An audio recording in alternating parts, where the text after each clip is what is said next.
Morning all of you. उम्मीद करते हैं आप लोग सभी बहुत अच्छे होंगे। मैथ गुरु लर्निंग सेंटर में आप सभी का स्वागत है। आज के इस वीडियो में हम लोग सीखने वाले हैं डीएवी क्लास 7 का मैथ चैप्टर 6 का वर्कशीट 1 क्वेश्चन नंबर 7, 8 और 9 को। इसके पिछले वीडियो में हम लोग वर्कशीट 1 का 1, 2, 3 को कवर किया था।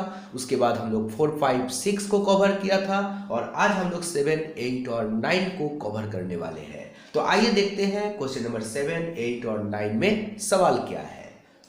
तो सबसे पहले देखिए सवाल जो है वो है find the area of rectangle whose sides are 2a and 3a। ये था 7 नंबर में। 8 नंबर में सवाल है find the area of rectangle whose length is 3i it's breadth where breadth is 4x। और 9 नंबर में है find the area of a rectangle whose breadth is b and length is square of breadth. तो एक एक करके हम लोग सवाल को हल करते हैं। चलिए सबसे पहला सवाल है क्वेश्चन नंबर 7।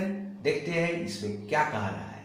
तो सबसे पहले देखिए find the area of rectangle whose sides are 2a and 3a। तो सबसे पहले देखिए बात क्या किया जा रहा है कि यहाँ पर आपको एक रेक्टेंगल का बात किया जा रहा है। तो रेक्टेंगल क्या है जो कि आपका इस प्रकार से होते हैं। ये एक रेक्टेंगल है। मान लीजिए एक रेक्टेंगल है और रेक्टेंगल का साइड क्या दिया गया है, एक तो 2a दिया गया है और दूसरा दिया गया है 3a। ठीक है, हम लोग 2a और 3a को कहीं भी रख सकते हैं क्योंकि यहां पर बोला नहीं है कि लेंथ ये है और ब्रेथ ये है। ठीक है, अब हम लोग जानते हैं एरिया ऑफ ए रेक्टेंगल का फॉर्मूला क्या होते हैं। तो आप यहां पर लिख सकते हैं एरिया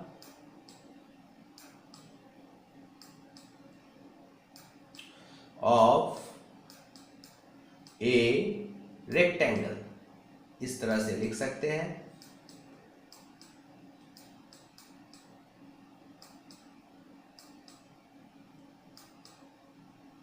एरिया ऑफ रेक्टेंगल होता है फॉर्मूला क्या होते हैं, equal to L into B.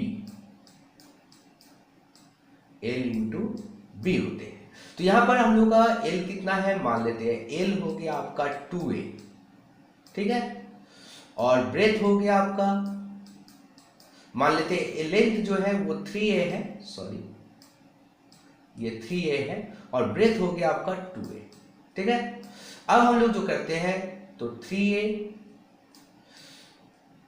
Into 2a ये कर लेते हैं।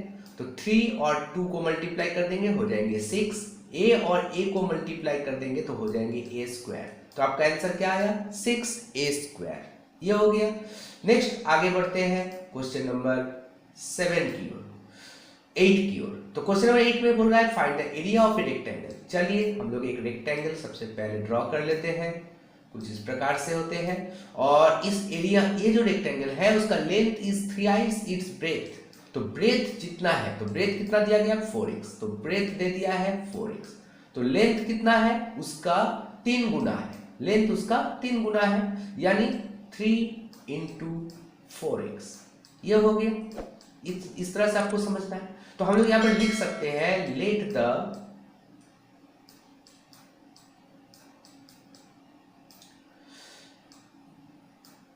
ब्रेथ इज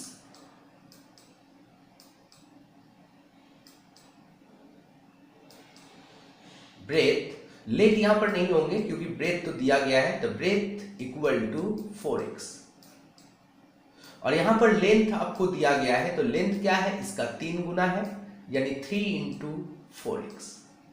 ठीक है, तो कितना हो जाएंगे 12x। ये हो गया लेंथ। अब हम लोग फॉर्मूला में आते हैं। तो फॉर्मूला होते हैं L into B. Area of rectangle का फॉर्मूला होते हैं। तो हम लोग यहाँ पर सिंपल सा लिखेंगे लेंथ कितना है 12x और ब्रेथ कितना है 4x। तो 12 4 जा कितने हो जाएंगे 48 हो जाएंगे और x और x मल्टीप्लाई करेंगे तो x स्क्वायर हो जाएंगे। तो ये आपका आंसर है 48 x स्क्वायर। अब बढ़ते हैं नेक्स्ट सवाल की ओर जो है क्वेश्चन नंबर 9। बोल रहे हैं find the area of a rectangle. एक रेक्टेंगल आपको ड्रॉ कर लेना है। सबसे पहले आपको इसका एरिया निकालना है। तो एरिया में क्या कहा जा रहा है कि breadth is b and length is square of breadth. तो यहां पर ब्रेथ आपको दिया गया है यानी ब्रेथ आपको बोल रहा है कि b है। ठीक है, तो लेंथ जो है इसका स्क्वायर। तो देखिए यहाँ पर ब्रेथ तो दे दिया है b और लेंथ बोल रहा है कि b का ब्रेथ का स्क्वायर ऑफ ब्रेथ है, मतलब क्या हुआ, लेंथ जो हो गया वो b स्क्वायर हो गया, ऐसे लिख सकते हैं। और तो एरिया ऑफ रेक्टेंगल क्या हो जाएंगे, फॉर्मूला l इंटू बी, यही होंगे। तो ए लेंथ कितना हो जाएंगे b स्क्वायर इंटू देंगे और ब्रेथ का तो b ही है, तो b स्क्वायर को b से मल्टीप्लाई कर देंगे तो हो जाएंगे b क्यूब। ये आपका आंसर है। तो उम्मीद करेंगे कि आप लोगों को ये मैथ अच्छा से समझ में आ गया है। वीडियो अच्छा लगा है तो लाइक शेयर और कमेंट अवश्य कीजिए और चैनल में नए हैं तो सब्सक्राइब अवश्य कर लीजिए। तो आज के लिए मेरा वीडियो इतना ही है। जय हिंद, जय भारत।